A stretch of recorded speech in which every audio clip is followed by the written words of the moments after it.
Under the shadow of Idi Amin's brutal rule, Uganda in the 1970s became a place where love, music, and even the smallest acts of defiance could lead to tragedy. Among the many victims of his regime was Jessy Gitta Kasirivu, a young and gifted musician whose only mistake was falling in love with a woman who would later catch the eye of the dictator himself. His story is not just about music and romance. It is about power, jealousy, and the terrifying cost of standing in the way of a man who believed he could take anything he desired. Jessy was a rising star in Uganda's music scene. He played bass for the Cranes Band, one of the country's most celebrated groups. Known as Bwana Jogu for his commanding voice, he quickly became a favorite among fans.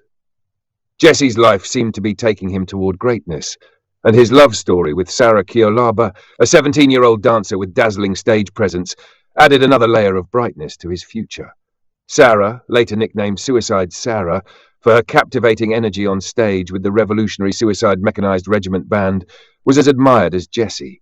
Together they formed a golden couple, bonded by music and youth.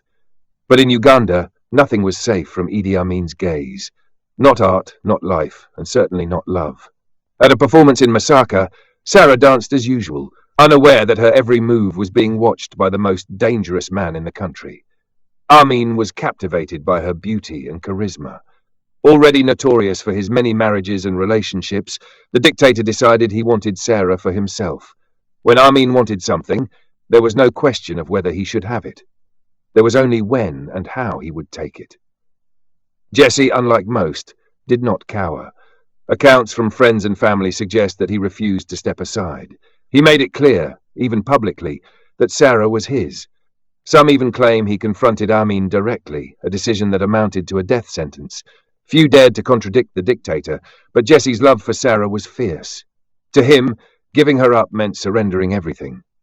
To Amin, it was a challenge he could not tolerate. On the morning of August 4th, 1974, the machinery of fear moved into action. Agents from the State Research Bureau, Amin's notorious secret police, stormed into Jessy's life. He was dragged away, loaded into a vehicle, and taken to an unknown location. He was never seen alive again. Witnesses say he was killed shortly afterward. Some reports suggest he was beheaded, others that he was executed while attempting to escape to Kenya. No official record of his death was ever released. His body was never returned. His family received only warnings: stay silent, or you too will disappear. Jessy was young, talented, and full of life. But in Amin's Uganda, talent and youth offered no protection. His voice was silenced, not because of politics or betrayal, but because of love. A dictator's desire had transformed into lethal jealousy, and an artist paid the price. A year later, the dictator displayed his victory. In 1975, Idi Amin married Sarah Kyolaba in a wedding that was designed as much for as for celebration. It took place at the Nile Mansion, now the Kampala Serena Hotel, coinciding with the Organization of African Unity Summit. Heads of state, dignitaries, and the global press attended.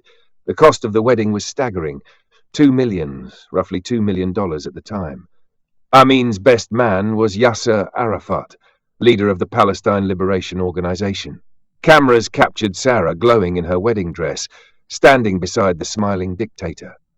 To the outside world, it was a moment of grandeur. For those who knew the truth, it was a performance drenched in blood. Behind every smile at that wedding was the shadow of Jessy, the man whose life had been taken so that Amin could stand at the altar. For Sarah, life as Amin's wife was complex. She appeared at public events, football matches, and state ceremonies. She was young, elevated to a position of prominence, and always visible. Yet the truth of her marriage was inseparable from the silence that surrounded Jessy's death. She could not speak of what had been done. No one could. In Amin's Uganda, silence was survival.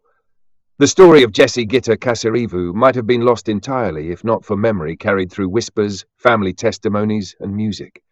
For decades, his name lingered in half-told stories, but in 2019, a Dutch journalist, Michiel van Oosterhout, revived the truth through the documentary Bwana Jogu, the ballad of Jessy Gitta.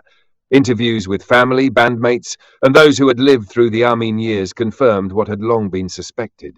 Jessy had been killed because Amin wanted Sarah. What had been spoken in shadows was now given form in film, returning Jessy's story to history. His murder is a single tragedy among hundreds of thousands. Idi Amin's reign is estimated to have claimed 300,000 lives. Politicians, soldiers, teachers, doctors, artists, all fell victim to his unpredictable brutality. Many disappeared in the same way Jessy did, without a body, without justice, erased by fear. Yet Jessy's story remains uniquely haunting. It exposes Amin not simply as a tyrant of politics, but as a man whose personal jealousies could condemn someone to death. It shows the terrifying reach of absolute power into the most intimate corners of love and art. Even after Amin was overthrown in 1979 and fled into exile, the scars of his rule remained. Families like Jessy's carried silence for decades, unable to mourn openly, unable to seek justice. Sarah herself eventually left Uganda, living in London after Amin's death in 2003. But wherever she went, she carried the past with her, the fact that her marriage had been built on the destruction of another's life. Jessy's absence is still felt. His family never saw him buried, never marked a grave. His music, once full of energy and promise, ended abruptly. Yet in telling his story, he is given a kind of return. He becomes more than a victim.